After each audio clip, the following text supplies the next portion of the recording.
मुखले भनिराख्नु पर्दैन कसले कति माया गर्छ भन्ने कुरा त व्यवहार हेरेर पनि थाहा हुन्छ।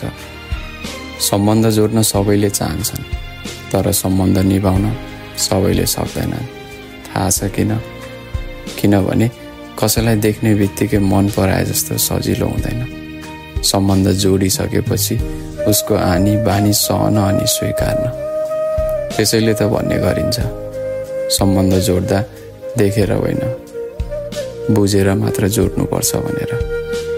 तिमीलाई कराउने गाली गर्ने उसैले गर्छ जसलाई तिम्रो चिन्ता छ, मात्र यो स्वार्थी संसारमा अरूको मतलब त कसलाई पो छ र?